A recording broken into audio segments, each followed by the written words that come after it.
Oh man, as I promised, the Metallica collection. Now, I'm going to go through this in order of singles, counterfeits, albums, and bootlegs. So we'll start off with some 7-inch singles here, and I have the one original Australian 7-inch. This was one I bought back in the day when we were at school. I've had it ever since. I've had this one ever since.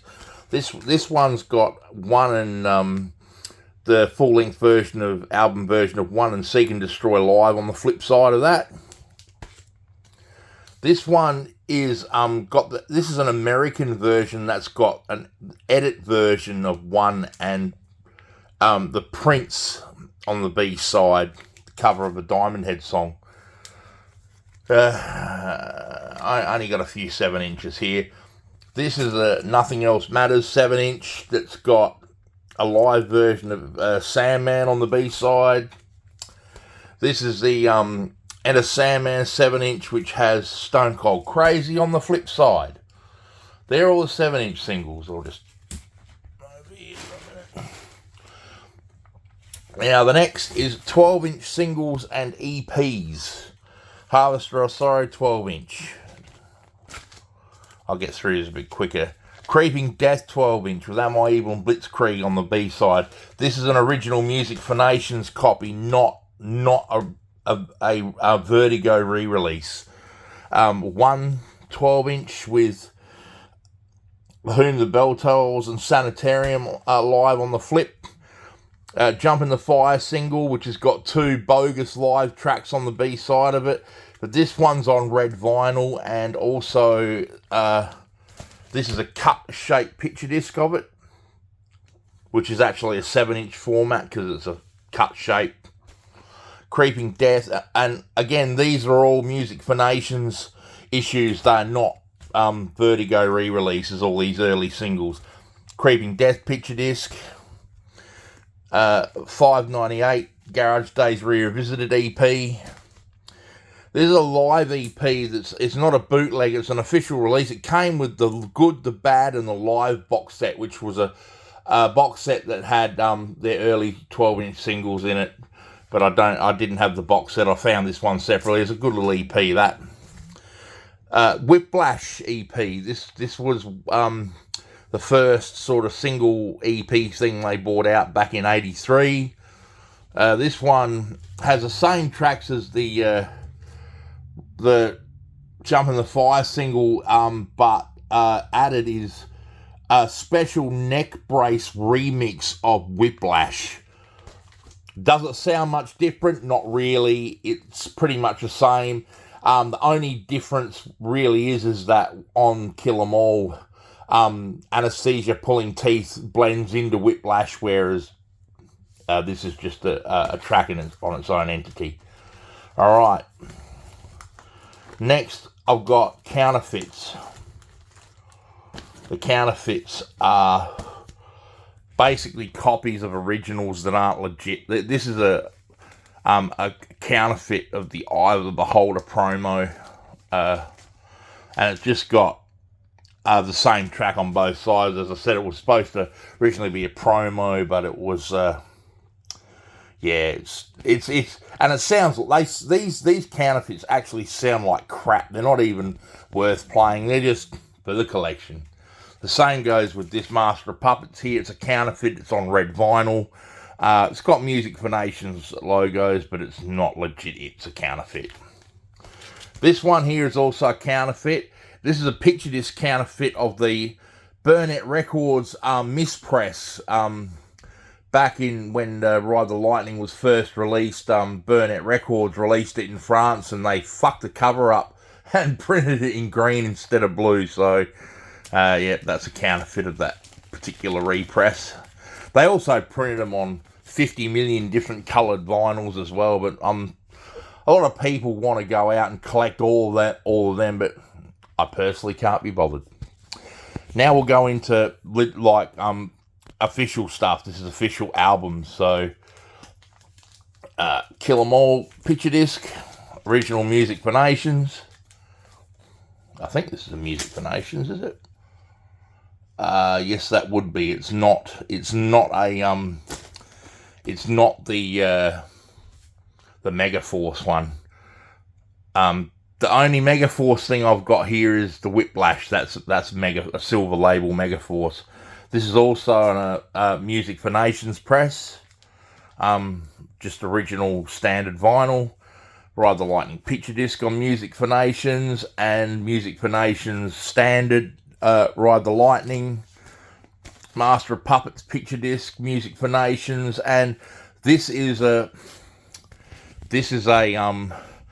Music for Nations standard pressing of Master of Puppets, but not a standard pressing. It was called a super sound pressing because rather than having one record that plays at 33, it was two of them that play at 45 with two songs aside, and it sounds really, really good, really great sound on that one.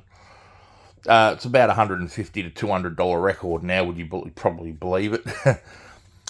Original Australian press of And Justice for All. And that's it for the albums, because I never bothered to collect any of their later albums, because I've kind of stopped listening to much of their stuff from then on, particularly. Now, here's the bootlegs. This is classified as a bootleg. It's because it's not really official. It's just an interview disc. This one here is one of my favourite bootlegs that I have. It's called Upshot, and it's got a concert from Nassau Coliseum in 1986 on one record, and the other piece of, because it's a two vinyl set, the other piece of vinyl has got Dave Mustaine's last concert on it, which is pretty cool.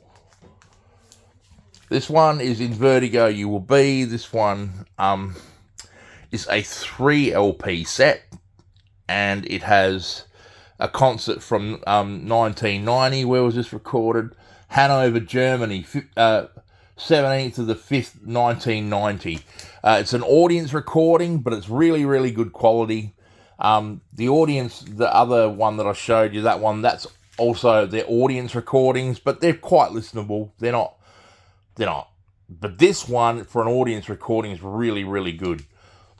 This one here is called Disposable Heroes. That one's good quality because that's a soundboard recording from the Metal Hammer Festival in Lorley, Germany. This one is called No Life Till Power. It's a picture disc bootleg that has like their No Life Till Leather and Power Metal early demos on it. This one's called The Legendary Garage Tapes. Now, this is a later bootleg. This one's got a rehearsal tape from March 1982 on it, when McGovney and Mustaine were still in the band. And I've heard an interview where McGovney said the way they recorded it was they hung a boombox from the ceiling with an octopus strap and recorded it in the middle of the room. And for some, it was recorded so crudely, it actually doesn't sound too bad. Metallica, live at Hammersmith Odeon, London, September 21st, 86. That one's a good one. That's on red vinyl, that one. And it's also a desk recording. This is quite a much newer bootleg from only in the last few years. One of the newer ones that I picked up. This one's also called In Vertigo You Will Be, but this one was recorded in Birmingham, NEC, February 5th, 1990. That one's a double vinyl set.